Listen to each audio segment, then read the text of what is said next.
Yeah,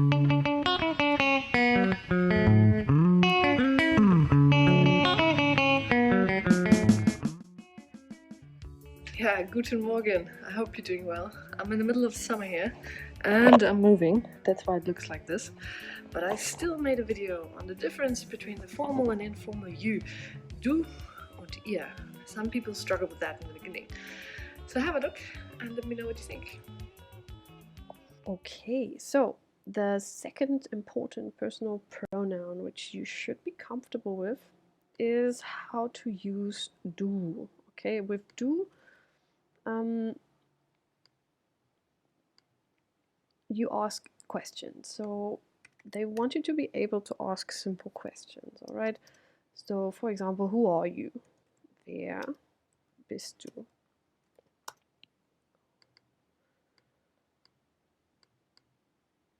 And you can also ask if the other person would like something. So for example, would you like some rolls? Is möchtest du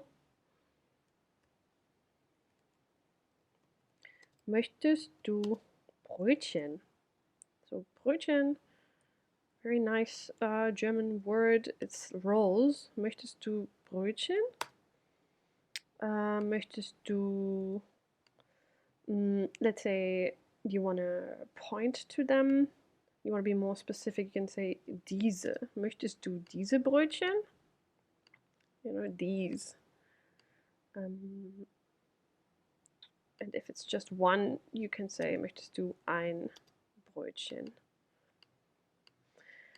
So a vocabulary they want you to know is bezahlen and bestellen is to order and to pay. So bestellen is to order.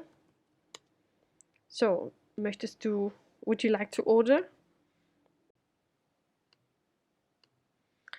Well, that's just möchtest du bestellen? And would you like to pay? That's a nice question. Möchtest du bezahlen? Möchtest du bezahlen? All right. Then in German, we also have a du for the plural. So let's say you're speaking to two people, so that is ihr. Okay. To be honest, for the exam, this personal pronoun is not that important. You have to just be aware that it exists, and you can collect some points to adjust the verb correctly.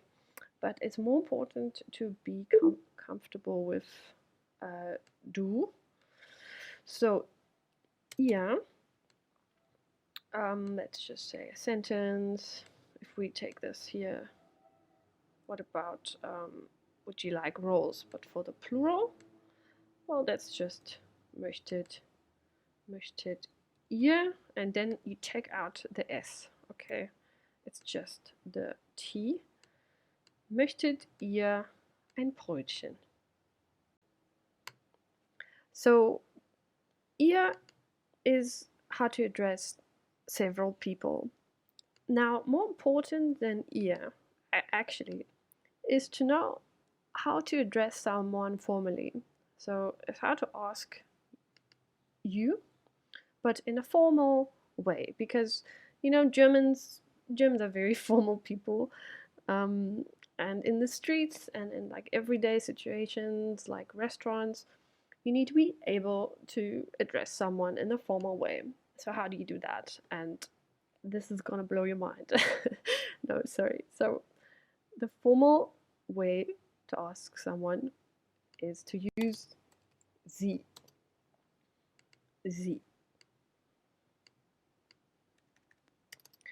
So I hope this looks familiar to you. Sie is, well, it's the third person plural, right? So when you speak about they, about them, right? So like this little guy here tells his buddy those guys over there are cool. He says, Sie sind cool. Sie sind cool. They are cool. This, the exact same sentence, could also mean you are cool, but in a formal way. All right, so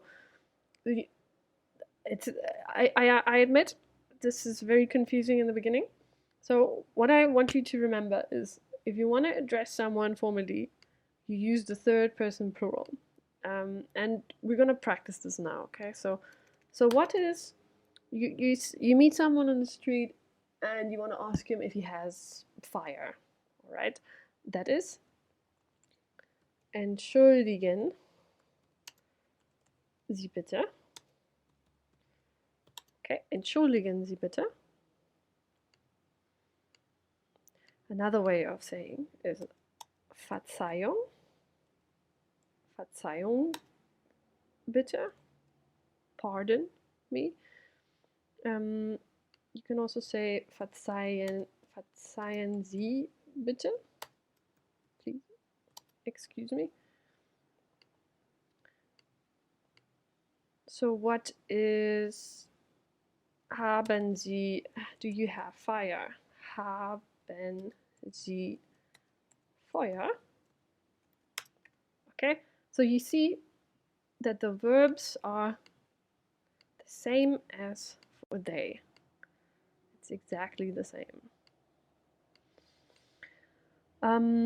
So now you could ask yourself, so how do you actually know the difference if you're talking about one person in a formal way or several people in a third person plural?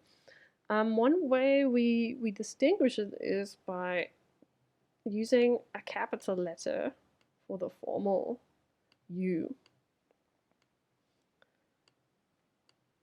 So this is, do you have fire, right? Do you have fire?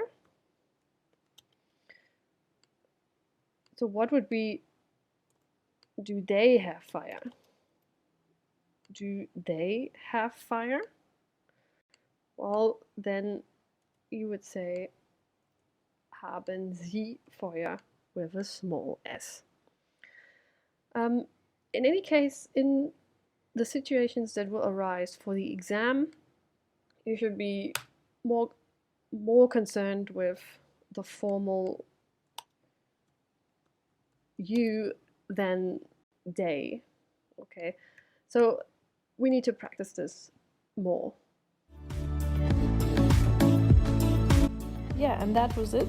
I hope you enjoyed it. Let me know what you think and see you soon. Tschüss!